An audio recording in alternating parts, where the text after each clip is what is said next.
नमस्कार दोस्तों, मैं विजय कुमार आप सभी का इस यूट्यूब चैनल पर स्वागत करता हूं। दोस्तों, आज हम बात करेंगे पोस्ट ऑफिस की MIS स्कीम यानी कि मंथली इनकम स्कीम के बारे में, जिसको मासिक आय योजना भी कहा जाता है। पोस्ट ऑफिस की मंथली इनकम स्कीम के बारे में हमने ऑलरेडी डिटेल में वीडियो बना करके इस यूट्यूब चैनल पर अपलोड कर रखा है। डिटेल में जानकारी प्राप्त करने के लिए आप वह वीडियो जरूर देखें, जिसका लिंक जो हमने डिस्क्रिप्शन में भी दिया है तथा एंड स्क्रीन से भी आप उस वीडियो को देख सकते हैं। तो आइए दोस्तों, अब देखते हैं कि पोस्ट ऑफिस की मंथली इनकम स्कीम यानी कि MIS में यदि हम एक साथ लम सम जो है 1 लाख रुपये जमा कराते हैं और 2 लाख रुपये जमा कराते हैं, 5 लाख रुपये जमा कराते हैं, 9 लाख रुपये जमा कराते हैं, 10 लाख रुपये जमा कराते हैं और इसकी जो मैक्सिमम लिमिट है ज्वाइंट अकाउंट की 15 लाख रुपये जमा कराते हैं, तो हमें पर मंथ इंटरेस्ट के रूप में हमें कितनी इनकम प्राप्त होती है। तो आइए दोस्तों, चलिए देखते हैं। तो आइए दोस्तों, अब हम आ चुके हैं पोस्ट ऑफिस की ऑथेंटिकेटेड ऐप पोस्ट इन्फो पर। अब हम जानेंगे कि पोस्ट ऑफिस की MIS स्कीम में अगर हम 1 लाख रुपए, 2 लाख रुपए, 5 लाख रुपए, 9 लाख रुपए, 10 लाख रुपए और 15 लाख रुपए जमा करते हैं तो हमें मंथली जो है इंटरेस्ट के रूप में कुल कितनी आमदनी प्राप्त होती है, कुल कितनी इनकम प्राप्त होती है। लेकिन उससे पहले जो है हम एक नज़र इस योजना की जो मंथली इनकम स्कीम है इसकी मुख्य विशेषताओं पर, इसके जो मंथली इनकम स्कीम के मेन पॉइंट जो है जल्दी डिस्कस कर लेते हैं। सबसे पहले बात करते हैं इस पर मिलने वाली ब्याज दर के बारे में। इस पर वर्तमान में जो है 7.4% की दर से पर एनम के हिसाब से जो है इस पर ब्याज मिल रहा है, जो कि ब्याज जो है वार्षिक रूप से 7.4% वार्षिक दर है, लेकिन ब्याज जो है मंथली रूप में हर महीने जो है आपको मिलता है। यह खाता, इसमें जो रकम जो है 1,000 रुपये के मल्टीपल में जमा की जाती है। इसकी मिनिमम लिमिट भी जो है 1,000 रुपये से खाता खोला जा सकता है तथा उससे अधिक आप मैक्सिमम सिंगल व्यक्ति जो है 9 लाख रुपये तक खाता एक खाते में इन्वेस्ट कर सकता था। ज्वाइंट खाते में जो है मैक्सिमम लिमिट जो है 15 लाख रुपये तक निवेश किया जा सकता है। सिंगल जमाकर्ता के मामले में, इन्वेस्टर के मामले में जो मैक्सिमम लिमिट है 9 लाख रुपए, उसके सभी शेयर जो है मिला करके होनी चाहिए। यदि सिंगल खाते में अगर किसी जमाकर्ता की जो मैक्सिमम लिमिट है 9 लाख रुपए, उससे अधिक अगर वो गलती से जमा कर देता है तो अधिक एक्सेस रकम को जो है जमाकर्ता को वापस कर दिया जाता है तथा उस पर MIS की दर से ब्याज नहीं मिलता है। इस खाते में जो कुल रकम होती है वह सभी जमाकर्ताओं के 2 या 3 जितने भी हैं उनका बराबर का हिस्सा माना जाता है। अब बात करते हैं कि यह खाता कौन कौन खोल सकता है। कोई भी सिंगल व्यक्ति, एडल्ट व्यक्ति जो 18 साल से ऊपर का है, जो भारतीय नागरिक हो, वो यह खाता खोल सकता है। खाता ज्वाइंट रूप में भी खोला जा सकता है। इसमें मैक्सिमम 3 अडल्ट मिलकर के यह ज्वाइंट खाता खोल सकते हैं। ज्वाइंट में जो है ज्वाइंट ए और ज्वाइंट बी खाता खोला जा सकता है। ज्वाइंट ए में जो है सभी खाताधारकों के हस्ताक्षर आवश्यक होते हैं जब कोई विड्रॉल की जाती है, और ज्वाइंट बी में जो है किसी भी एक खाताधारक के हस्ताक्षर से खाते से निकासी की जा सकती है, खाता बंद किया जा सकता है। एक माइनर का खाता भी जो है उसके गार्जियन के द्वारा, अभिभावकों के द्वारा खोला जा सकता है। और एक अनसाउंड माइंड जो मानसिक रूप से अस्वस्थ व्यक्ति है, उसका खाता भी जो है उसके गार्जियन है, उसके माता पिता के द्वारा खोला जा सकता है। कोई भी बच्चा जो 10 साल से अधिक का हो तथा हस्ताक्षर करने में सक्षम है तथा पैसे के लेन देन को समझता है, वह अपने नाम से खाता खुलवाकर उसका संचालन कर सकता है। अब बात करते हैं इस खाते में की जाने वाली डिपॉजिट के बारे में। इस खाते में जो है मिनिमम आप 1,000 रुपये से खाता खोल सकते हैं तथा उसके बाद 1,000 के मल्टीपल में आप आगे जो है डिपॉजिट कर सकते हैं। सिंगल खाते की मैक्सिमम लिमिट जो है 9 लाख रुपए है तथा ज्वाइंट खाते की जो मैक्सिमम लिमिट है 15 लाख रुपए है।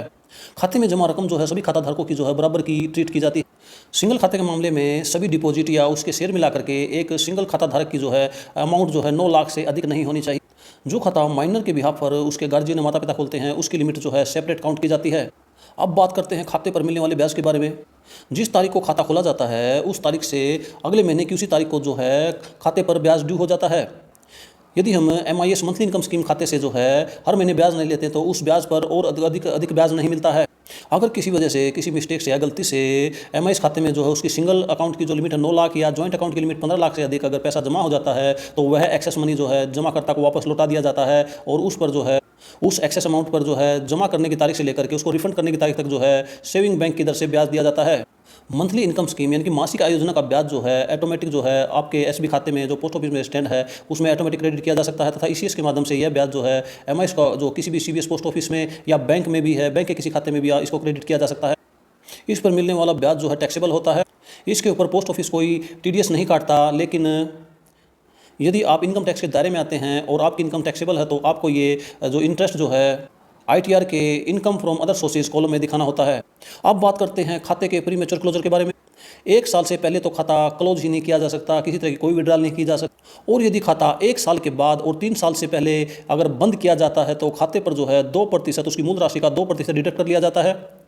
और बची हुई रकम जो है जमाकर्ता को वापस कर दी जाती है। और यदि MIS का खाता 3 साल के बाद और 5 साल से पहले अगर क्लोज किया जाता है तो उसकी जो मूल राशि होती है, जो निवेश की गई राशि पर उसका 1% की दर से उसको डिडक्ट कर लिया जाता है डिफॉल्ट के रूप में और बाकी बची हुई रकम को जमाकर्ता को वापस दे दिया जाता है। अकाउंट को जो है प्रीमेच्योर क्लोज किया जा सकता है, उसके लिए हमें जो है पासबुक और एक निर्धारित फार्म जो होता है जिसको SP7 फार्म के नाम से, SP7A फार्म के नाम से, जिसको खाता बंद करने का फार्म भी कहते हैं, उसको हम पोस्ट ऑफिस के काउंटर पर देकर के इसको प्रीमेच्योर क्लोज करवा सकते हैं। अब बात करते हैं खाते की मैच्योरिटी के बारे में। जैसे कि यदि यह खाता जो है 5 साल के लिए होता है, 5 साल साल के बाद जिस डेट को खाता खोला है उसके 5 साल के बाद उस डेट के बाद जो है खाते को जो एक निर्धारित फॉर्म भर के खाता बंद करने का फॉर्म भर के और पासबुक के साथ जो है काउंटर पर संबंधित डाकघर में जमा कराने पर आपका खाता बंद हो जाता है। यदि किसी कारण से खाता धारक की जो है बीच में ही मृत्यु हो जाती है तो खाते में जमा पैसे को जो है जो खाता धारक को उसके नॉमिनी को या उसके लीगल हेयर को कानूनी रूप से वारिस व्यक्ति को जो है लौटा दिया जाता है और यह रकम जिस महीने रिफंड की जाती है उसे पिछले महीने तक का जो है ब्याज अप टू डेट उसके लीगल हेयर को या नॉमिनी को दे दिया जाता है। तो आइए दोस्तों अब देखते हैं कि यदि हम इस खाते में मंथली इनकम स्कीम यानी कि मासिक आय योजना एमआई खाते में अगर 1 लाख रुपए जमा कराते हैं तो मंथली हमें कितना ब्याज मिलता है तथा 5 साल में टोटल हमें कुल कितना ब्याज मिलता है। तो दोस्तों यदि हम एमआई खाते में अगर 1 लाख रुपए जमा कराते हैं तो मंथली हमें इंटरेस्ट जो मिलता है 617 रुपये मिलता है तथा 1 साल में जो इंटरेस्ट होगा वो 7,604 रुपये होगा तथा 1 साल के अंत में अगर हम इसकी मैच्योरिटी जो मिलेगी वो 1,07,604 रुपये मिलेगी। इसी तरह से 5 साल में जो टोटल हमें ब्याज मिलेगा वो 37,020 रुपये मिलेगा तथा मैच्योरिटी के बाद अगर हम ब्याज बीच में नहीं लेते हैं, हर महीने नहीं लेते हैं, इकट्ठी मैच्योरिटी पर ही टोटल अमाउंट ब्याज और हम अपनी जो है मूल राशि वापस लेते हैं तो हमें कुल जो है मूल राशि और ब्याज मिला करके 1,37,020 रुपये प्राप्त होंगे। तो दोस्तों अब देखते हैं यदि इस खाते में एमआई स्कीम में हम अगर 2 लाख रुपए जमा कराते हैं तो हमें कुल कितना ब्याज मिलता है। तो दोस्तों 2 लाख रुपए जमा कराने पर हमें जो मंथली 1 महीने में जो इंटरेस्ट मिलेगा वह 1,233 रुपये मिलेगा तथा इस तरह से हर साल जो साल में जो है कुल जो ब्याज बन जाएगा हमारा 14,796 रुपये बन जाएगा। इसी तरह से अगर 5 साल में लगातार हमारा जो ब्याज है वह 73,980 रुपये बन जाएगा तथा 5 साल के बाद अगर हम ब्याज और हमारी जो डिपॉजिट की हुई रकम वापस लेते हैं तो हमें 2,73,980 रुपये वापस मिलेंगे। तो आइए दोस्तों अब देखते हैं यदि एमआई स्कीम में हम 5 लाख रुपए जमा करते हैं तो हमें मंथली कितना ब्याज मिलता है। अगर इस स्कीम में हम 5 लाख रुपए जमा कराते हैं तो हमें मंथली जो है 3,083 रुपये ब्याज मिलेगा और 1 साल में हमारा ब्याज हो जाएगा 36,996 रुपये। और इसी तरह अगर 5 साल तक हम लगातार इसका ब्याज जो कैलकुलेट करें तो 5 साल में कुल ब्याज जो हमारा 1,84,980 रुपये हो जाएगा तथा मैच्योरिटी पर यदि हम ब्याज और इसकी जो जमा की गई राशि वापस एक साथ लेते हैं तो हमें कुल जो रकम मिलेगी मैच्योरिटी पर एमआईएस अकाउंट की 6,84,980 रुपये मिलेगी। तो भाई दोस्तों अब देखते हैं कि जो इसमें एमआईएस खाते की जो सिंगल जो अकाउंट की जो मैक्सिमम लिमिट है 9 लाख रुपए यदि हम एमआईएस अकाउंट में जमा करते हैं तो हमें मंथली कितना ब्याज मिलता है। अगर हम एमआईएस खाते में 9 लाख रुपए जमा करते हैं तो हमें मंथली जो ब्याज मिलेगा इंटरेस्ट मिलेगा मंथली इनकम होगी वह 5,550 रुपये होगी और साल में हमें जो कुल इसका ब्याज मिलेगा वह 66,600 रुपये होगा। इसी तरह से 5 साल तक अगर हम लगातार इसका ब्याज इकट्ठा करते हैं तो हमें टोटल जो ब्याज मिलेगा 5 साल में 3,33,000 रुपये मिलेगा और हमें जो कुल जो हमने रकम जमा की थी और ब्याज मिला करके मैच्योरिटी पर जो हमें वैल्यू जो कुल राशि मिलेगी वह 12,33,000 रुपये होगी। तो आइए दोस्तों अब देखते हैं यदि हम एमआईएस स्कीम में मंथली इनकम स्कीम में अगर 10 लाख रुपए जमा कराते हैं तो हमें जो है 7.4% की दर से जो मासिक जो आय प्राप्त होगी जो इंटरेस्ट प्राप्त होगा वह 6,167 रुपये प्राप्त होगी तथा 5 साल में जो टोटल इंटरेस्ट हमें प्राप्त होगा वह 3,70,020 रुपये प्राप्त होगा तथा मैच्योरिटी पर जो कुल रकम मिलेगी वह 13,70,020 रुपये होगी। और दोस्तों अब हम बात करते हैं यदि एमआईएस स्कीम में मंथली इनकम स्कीम में हम इसकी ज्वाइंट खाते की जो मैक्सिमम लिमिट होती है 15 लाख रुपए अगर इन्वेस्ट करते हैं तो हमें मंथली कितना ब्याज मिलेगा।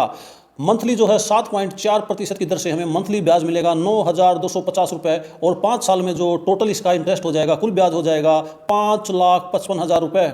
और मैच्योरिटी पर जो हमें कुल अमाउंट मिलेगी इसका ब्याज मिला करके और उसका मूलधन मिला करके वह हमें 20,55,000 रुपये मिलेगी। तो दोस्तों ये थी जानकारी पोस्ट ऑफिस की मंथली इनकम स्कीम में कितने रुपए जमा कराने पर हमें मंथली कितना ब्याज मिलेगा तथा मैच्योरिटी पर कुल कितनी रकम मिलेगी। दोस्तों यदि आप किसी और रकम को निवेश करना चाहते हैं और उसके बारे में उसके मंथली इंटरेस्ट के बारे में और उसकी जो है कुल अमाउंट के बारे में मैच्योरिटी पर जो कुल अमाउंट मिलेगी उसके बारे में पता करना चाहते हैं तो आप हमें कमेंट बॉक्स में कमेंट से पूछ सकते हैं। दोस्तों अगर आपको यह वीडियो थोड़ी सी भी फायदेमंद लगी हो थोड़ी सी भी इन्फॉर्मेटिव लगी हो तो वीडियो को लाइक करें और शेयर करें और यदि आप हमारे चैनल पर नए हैं तो चैनल को सब्सक्राइब जरूर कर लें ताकि इसी तरह की और इन्फॉर्मेटिव वीडियो आप तक पहुंचती रहें। तो दोस्तों ये थी पोस्ट ऑफिस की मंथली इनकम स्कीम के बारे में जानकारी। तो दोस्तों मिलते हैं एक नए वीडियो में नई इन्फॉर्मेशन के साथ, तब तक खुश रहें और स्वस्थ रहें। वीडियो देखने के लिए बहुत बहुत धन्यवाद।